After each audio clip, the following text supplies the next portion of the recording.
ఎందుకు ఉండదు? ఎందుకుంది అంటే మనం ఎవరు చూడలేదు దాన్ని. అంటే చూసాడు కానీ మనం ఇక్కడ ఎందుకు ఉంటాము కాబట్టి మనకు తెలియదు, ఎక్స్పీరియన్స్ చేస్తాం. కానీ మన ఎథిక్స్ ఏవైతే ఉన్నాయో, మన బుక్స్ ఏవైతే ఉన్నాయో, లైక్ భగవద్గీత, గరుడ పురాణం, బైబిల్, ఖురాన్, వీటిలన్నింటిలోనూ మనిషి చనిపోయిన తర్వాత మళ్ళీ మనకి బర్త్ ఉంది, మళ్ళీ అక్కడ మళ్ళీ ఇంకొక లైఫ్ ఉంది అని చెప్పారా? సో ఎలా వస్తుంది లైఫ్ అంటే ఇప్పుడు మనం ఒక బాడీలో ఒక గాలిలాగా ఉన్నాం అంతే కదండి. మనం ఒక గాలే కదా. కాసేపు గాలి ఆపకుండా ఉంటే మనం బతుకుతామా? గాలి పీల్చకుండా ఉంటే, గాలి వదలకుండా ఉంటే మనం బతుకుతామా? బతుకం. సో గాలి అంటే అప్పుడు మనం అంటే గాలి, అంతేనా? మనం అంటే గాలి. సో ఇప్పుడు మన బాడీ అనేది కాస్త డిఫరెంట్ టైప్ ఆఫ్ డిసీజెస్ వస్తూ ఉంటుంది. మనము ముసలోళ్ళం అయిపోతాము. సో అన్నీ జరుగుతూ ఉంటాయి మన బాడీలో, అన్ని వేరియేషన్స్ మారుతూ ఉంటాయి, అన్నీ అవుతుంటాయి. కానీ ఎప్పుడైతే మన గాలికి ఈ బాడీ అనేది కాస్త సహకరించదో, అంటే అనుకూలంగా ఉండదో, అప్పుడు ఏమైపోతుందంటే మరణం అనే పేరుతో మనం బయట వచ్చేస్తుంది. వచ్చినట్లు వచ్చేసినా కదా, నాకు ప్రశాంతత, నేను వరల్డ్ టూర్ చేసుకుంటాను, ప్రపంచమంతా తిరుగుతాను అని అనుకుంటా.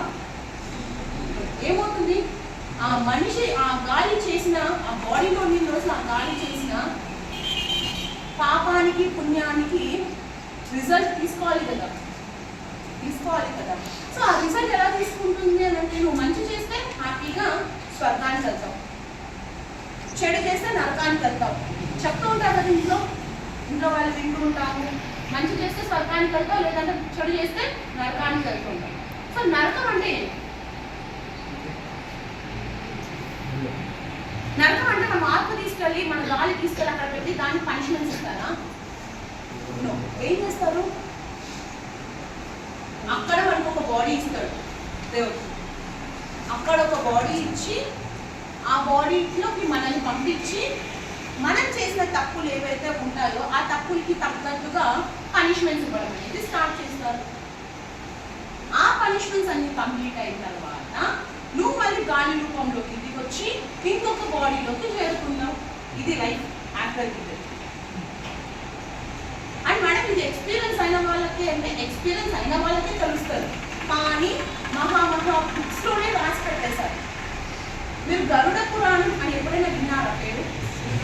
ఏముంటుంది దాంట్లో?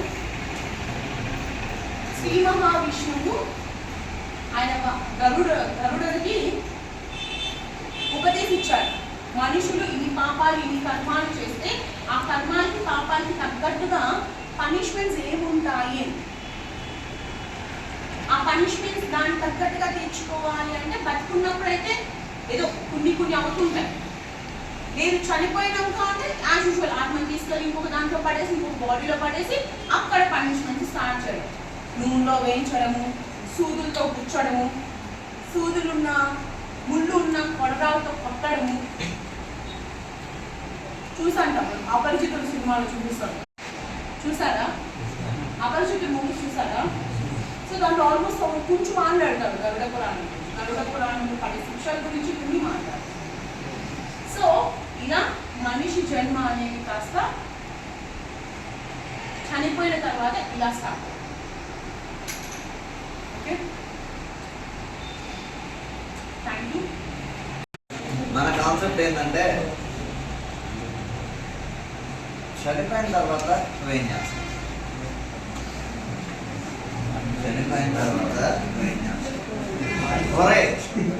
అందరికీ ఒక క్లారిటీ ఇస్తానా?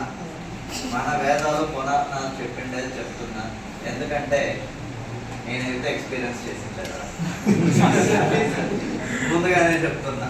మళ్ళీ డౌట్ పెట్టొద్దండి, ఎందుకంటే ఇది అజంప్షన్. బట్ మ్యాక్సిమం జరిగేదైతే ఇదే అని మన వాళ్ళు అందరూ పిచ్చోళ్ళు కాదు కదా, చాలా ఏళ్ళ నుంచి ఫాలో అవుతుంటే పర్పస్తోనే ఫాలో అవుతుంటారు. సో ఆ పర్పస్ని రెక్టిఫై చేయడానికి ఇప్పటికైతే టెక్నాలజీ లేదు. ఇప్పటికైతే టెక్నాలజీ లేదు. సో ఇప్పుడు మనము ఈ శరీరాన్ని వదిలేసి బయటకు వెళ్తే అది చావడం, మళ్ళీ ఇంకో శరీరాన్ని పట్టుకుంటే అది బతకడం. ఎన్ని రోజులు నేను సచ్చి బతుకుతా ఉంటాను చెప్పండి? మీకు ఎవరికైనా ఐడియా ఉందా ముందు జన్మలో ఎవరు ఉన్నారు, ఎట్లా ఉన్నారని? తెలీదా? దానికి ముందు జన్మలో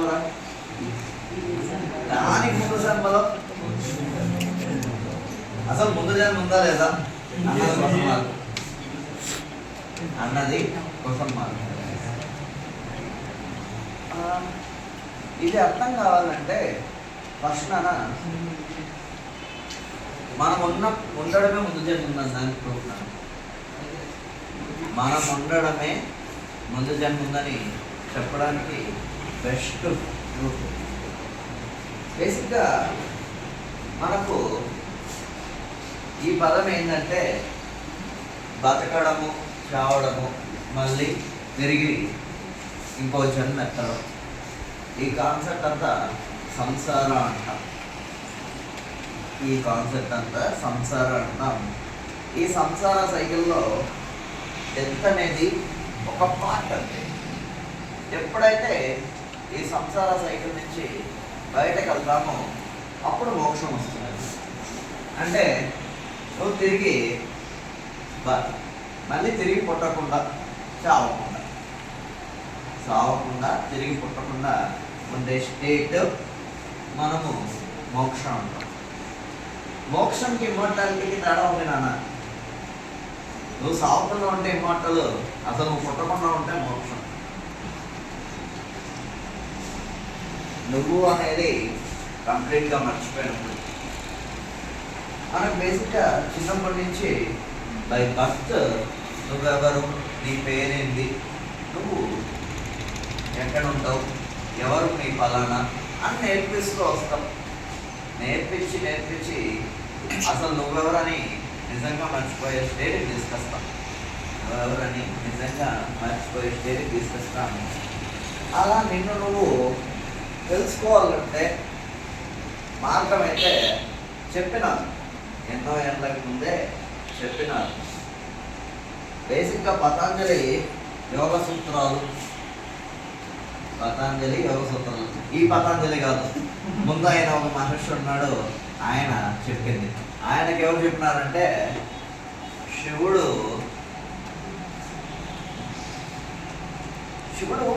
ఒకరోజు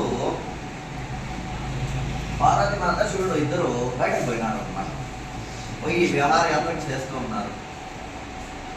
పార్వతీమాత పువ్వులు కాదా అని అడిగేటప్పుడు ఏం చెప్పిందంటే పువ్వులు కానీ తీసుకొని రాకపోతే అన్ని సీజన్స్లో ఉన్న పువ్వులు కావాలి, పూలు అడిగేసరికి శివుడు వెయిట్ చేసి ప్రతి సీజన్కి ఒక్కొక్క పువ్వు చొప్పున తీసుకొని వచ్చి ఒక మూట కట్టుకొని రెడీగా ఉంటాడు వద్దామని, ఇంకా తీసుకొని వచ్చిద్దామనేసరికి ఏమవుతుందంటే ఇంద్రుడు ఒక పని చేస్తాడు. ఆ పనికి శివుడికి కోపం వస్తుంది. కోపంలో మూడవ కన్ను తెరిచేస్తాడు. ఆ వేడికి పువ్వులన్నీ భస్మం అయిపోయింటాయి. ఆ భస్మము పాము చూసుకోండి. తీరా పోయి పార్వతీదేవి ముందరకు పోయి ఇట్లా పూలు ఇచ్చేసరికి దాంట్లో భస్మం ఉంది. దెబ్బకి పార్వతీమాత కోపంతో కాకుండా బాధతో, నేను మాట ఇచ్చిన, నువ్వు తీసుకొని రాకపోతే నేను మర్చిపోతా నీ జ్ఞాపకాలన్నీ. సో అట్లా అంతటి శివుడి యొక్క జ్ఞాపకాలన్నీ మర్చిపోయి మళ్ళీ వాళ్ళ పుట్టింటికి వెళ్ళిపోతుంది అన్నమాట. అంటే పెళ్ళైన జ్ఞాపకాలు ఏమీ లేవు, శివుడు అన్నంత అసలు ఎవరో కూడా తెలియదు. సో ఇప్పుడు తనను తాను గుర్తు చేయడానికి శివుడు పద్ధతుల్ని పెట్టినాడు.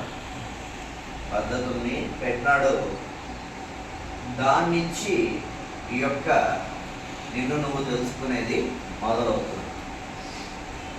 అదే పార్వతీమాత ఎట్లయితే తనను తాను మళ్ళీ గుర్తు తెచ్చుకునిందో అలా నిన్ను నువ్వు గుర్తు చేసుకోవడానికి నేర్చుకున్నా ప్రాసెస్ మళ్ళీ పతంజలి మహర్షి నేర్పి కూర్చోడని రాసినాడు.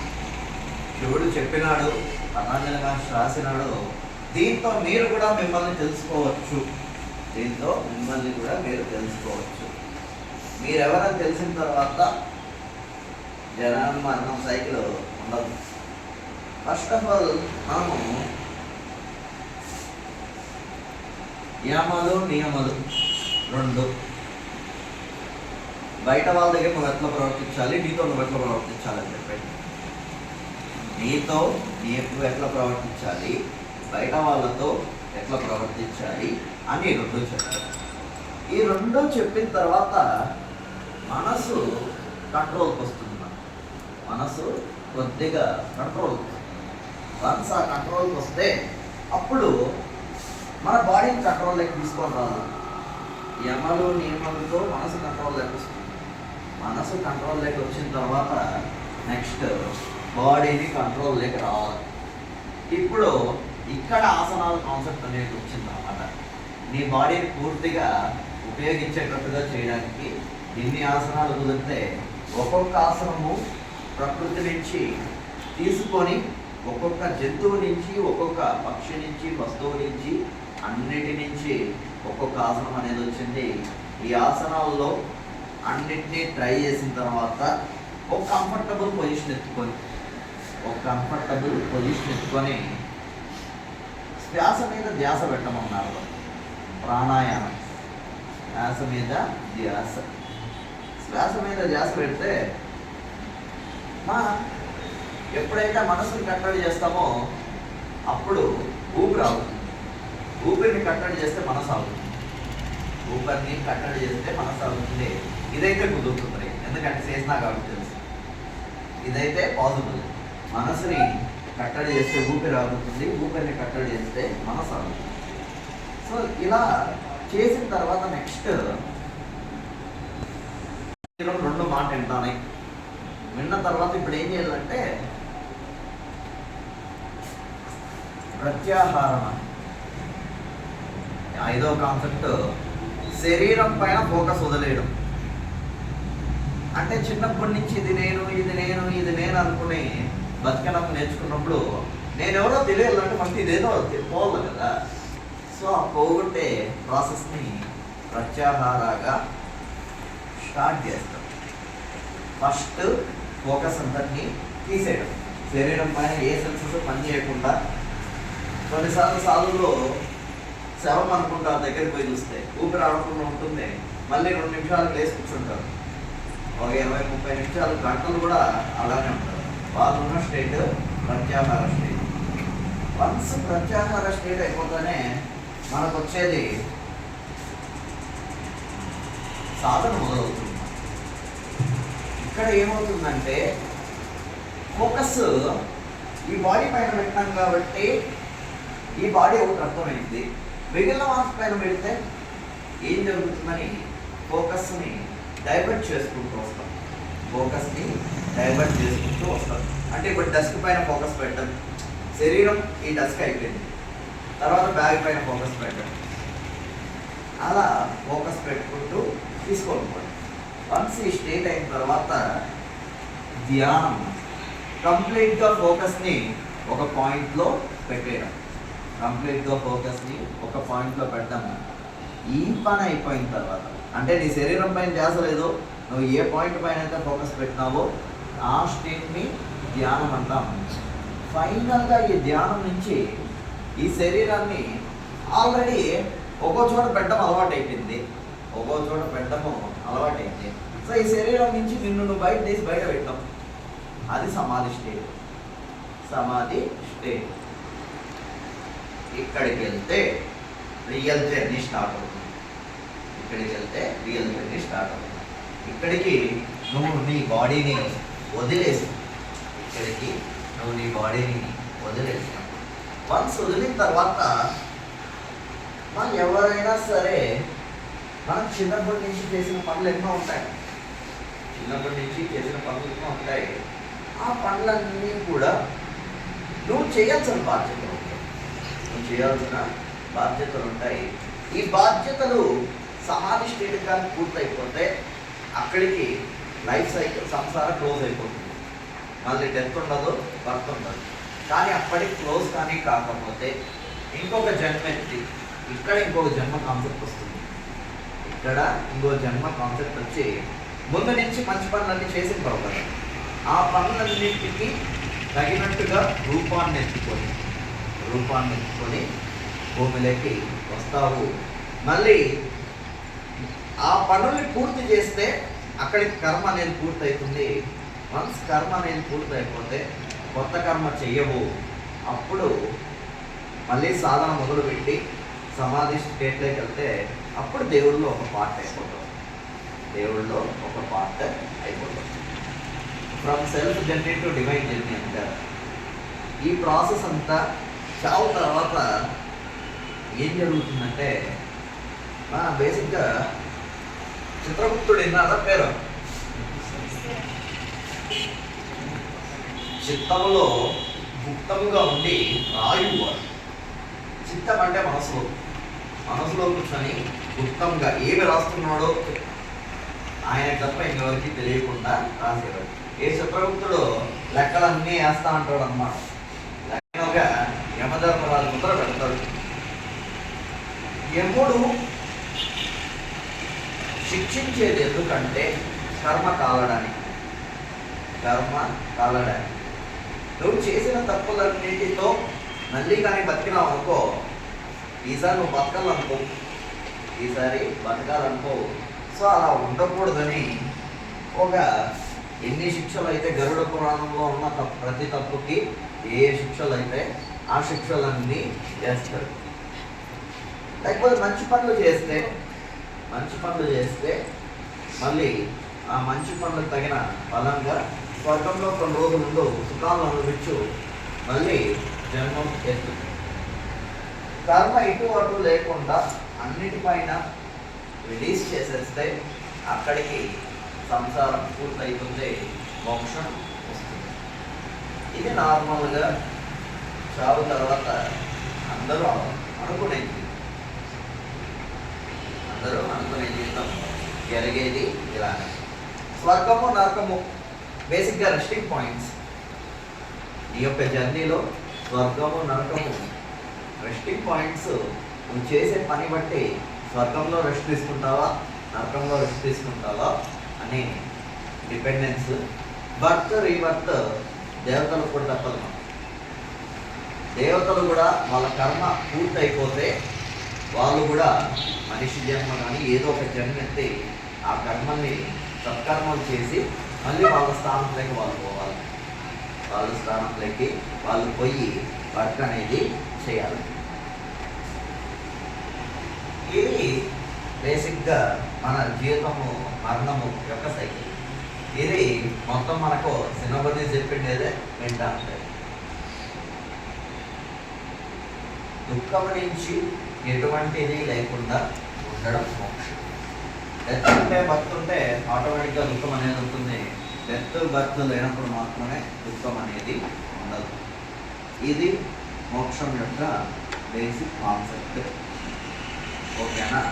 సో స్వర్గం నరకం ఎండ్ కాదురే, మళ్ళీ దాని తర్వాత రీబర్త్ ఉంటుంది. రీబర్త్ తర్వాత ఎప్పుడైతే డివైన్ లైక్ నువ్వు అవుతావో అప్పటికి సైకిల్ క్లోజ్. ఆ సైకిల్ ఎన్ని రోజులు క్లోజ్ అవుతుందంటే చేసే పనులు బట్టి చేయవలసిన సిద్ధాంతాలు బట్టి. ఇది ఈ రోజు యొక్క పేపర్ టాపిక్. Life beyond. తర్వాత మీరందరూ వంట చేస్తారా? ఎవరైనా వంట చేస్తారా? మా కెమెరా మ్యాన్ తప్పించి ఎవరు చేశారు లేదా?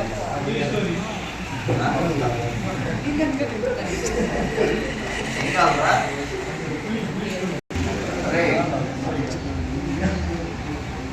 ఇప్పుడు మనం డైలీ చేసే పనుల్లో ఉన్న అర్థాలు చూస్తాం. లైఫ్లో డైలీ పనులలో మనం చేసేది నిద్ర లేస్తానే చేతులు చూసుకుంటాం. ఇండియన్ టెర్మినాలజీ అయితే మ్యాక్సిమం లేస్తానే చేతులు చూసుకుంటాం. దీనికి మనమైతే మన చేతుల్లో దేవతలు ఉంటారు, సో నిత్యం తెల్లంతో లేస్తూనే దేవతల మొహం చూసి మంచిదే. కానీ సైన్స్ పరంగా చెప్తాను, నీ కన్ను రెప్ప తెరవగానే ఉన్నట్టుండి లైట్ అంతా ఒకేసారి కళ్ళలోకి ఎంటర్ కాకుండా కొద్ది కొద్దిగా తగ్గించుకుంటూ ఎంటర్ చేయించడానికి, కొద్ది కొద్దిగా ఎంటర్ చేయించడానికి చేతులను అడ్డంగా పెట్టుకొని లేస్తాను. లేచిన తర్వాత మొట్టమొదటిగా పాదము వెంటనే లేయం, లేస్తూనే ఫస్ట్ 2 పాదాలు మెల్లగా కింద పెట్టి ఒకసారి భూమాతని వంగి ముక్కొని మళ్ళీ వేస్తాం. దీనివల్ల ఏంటంటే తెల్లన రాత్రి నుంచి జోమ్ పట్టేసిన శరీరం అంతా ఒకసారి విడిపోయి, నువ్వు వంగి ముక్కోగానే విడిపోతుంది. ఒకేసారి ఆ వంగినప్పుడు వెయిట్ అంతా మెడల పైన పడదు, కొద్దిగా డిస్ట్రిబ్యూట్ అవుతుంది బాడీలో, కొంచెం కిందకి కొంచెం వెనక్కి వస్తుంది. దీనివల్ల కాళ్ళు కానీ ఎమటలు కానీ ఒక్కసారిగా సడన్గా రాకుండా ఏది కాకుండా లేచి కూర్చోవడానికి. తర్వాత నెక్స్ట్ వచ్చి మనము మూడవ పని చేసేది వచ్చి తెల్లారితో లేస్తూనే స్నానం చేసుకోవడం. స్నానం చేసేటప్పుడు ఎప్పుడైనా సరే ఫస్ట్ నీళ్లు పోసుకునేటప్పుడైతే పద్ధతిగా పోసుకుంటే ఈ పక్క భుజం ఫస్ట్ పోసుకొని మళ్ళీ ఈ పక్క భుజం చేసుకొని మళ్ళీ తలకు పోసుకుంటారు. ఇలా చేయడం వల్ల ఏమైతుందంటే రక్త ప్రసరణ అంతా బాడీలో ఒక్కసారిగా వెళ్ళి తర్వాత కొంచెం స్లో అయిన తర్వాత బ్రెయిన్కి వస్తుంది. బ్రెయిన్ స్ట్రోక్ తగలకుండా ఉంటుంది, సడన్గా. తర్వాత నెక్స్ట్ తిండి తినేటప్పుడు, బేసిక్గా తిండి తినేటప్పుడు మాత్రం మనమైతే అందరూ ఫోన్లలో చూసుకుంటూ తింటారు, కానీ ఇది కరెక్ట్ అయిన పని అయితే కాదు. ఎందుకంటే ధ్యాస తిండి పైన పెడితేనే నోట్లోకి అన్నం వెళ్తుందా లేకపోతే బొద్దుకి వెళ్తుందా అని తెలుస్తుంది. నోట్లోకి అన్నం వెళ్తుందా లేకపోతే బొద్దుకి వెళ్తుందా అని తెలుస్తుంది. మనం తినే పదార్థము రుచిగా ఉందా లేదా ప్రతి ఒక్కటి అన్నాన్ని పూర్తిగా మర్యాదించి తినేటప్పుడు మాత్రమే ఒక్కొక్క ముద్ద నిదానంగా ఎత్తుకొని తింటాం. అదే కానీ అన్నం కాకుండా ఎక్కువ లేదని మీరు ఒకేసారి పెద్ద ముద్ద ఎత్తుకొని నోట్లో పెట్టుకునేస్తాం. ఏం పట్టించుకున్నాం అంటే నడుచుకుంటూ పోతా తిన్నాం కానీ. ఇట్లాంటివి మనకైతే కూర్చొని నీట్గా తినమని చెప్తున్నాను. వన్స్ ఇదైతానే ఒత్తు పెట్టుకోమంటారు. ఇది మెయిన్ రీజన్ అయితే మనము ఇక్కడ ఒక నాడి ఉంటుంది. ఈ నాడి బ్రెయిన్ని యాక్టివేట్ చేస్తుంది. మళ్ళీ ముస్లిమ్స్ అయితే కళ్ళ కింద చున్నా పెడతారు. దాని రీజన్ ఏంటంటే కంటికి రేడియేషన్ రాకుండా కాపాడుతుంది. కంటికి ఎటువంటి రేడియేషన్ రాకుండా బ్లాక్ పార్టికల్స్ అంతా తీసుకొని ప్రొటెక్ట్ చేస్తుంది. వన్స్ ఇది అయిపోతే తర్వాత నెక్స్ట్ మనం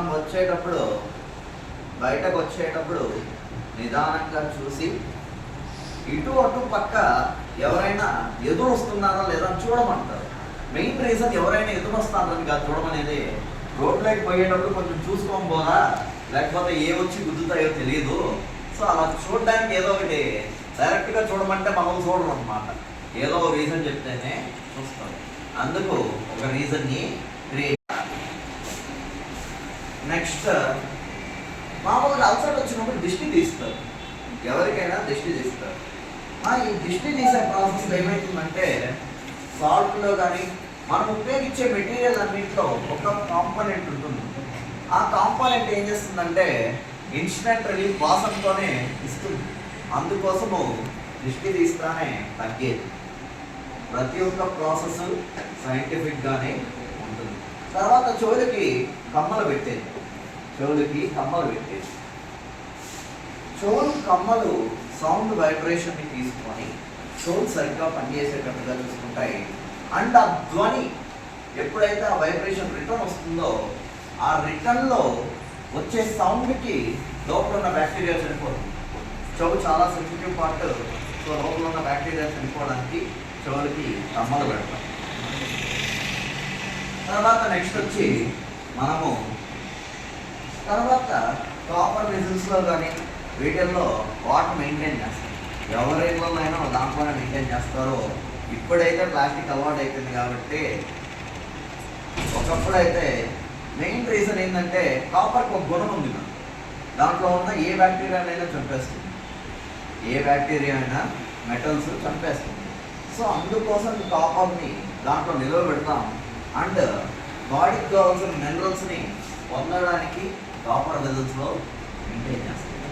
వన్స్ మెయింటైన్ చేసిన తర్వాత మనకింట్లో వంటల్లో ప్రధానంగా వాడేటివి ఏంటంటే ఎంత వద్దన్నా ఉప్పు వేస్తారు. ఉప్పు లేకుండా అయితే వంటలు చేయరు. ఉప్పు లిమిటెడ్గా తీసుకుంటే ఏమి ఇబ్బంది లేదు. ఎక్కువ తీసుకుంటే వాటర్ కొంచెం ఎక్కువ తాగండి. ఎక్కువ తీసుకుంటే వాటర్ కొంచెం ఎక్కువ తాగండి, ఎటువంటి ఇష్యూలు రావు. బ్లడ్ ప్రెషర్ని బ్యాలెన్స్ చేస్తుంది. తర్వాత నెక్స్ట్ అల్లం వెల్లుల్లి, తర్వాత మిరియాలు డైజెషన్ని పెంచుతాయి, హార్ట్ ప్రాబ్లమ్స్ రాకుండా చూసుకుంటాయి.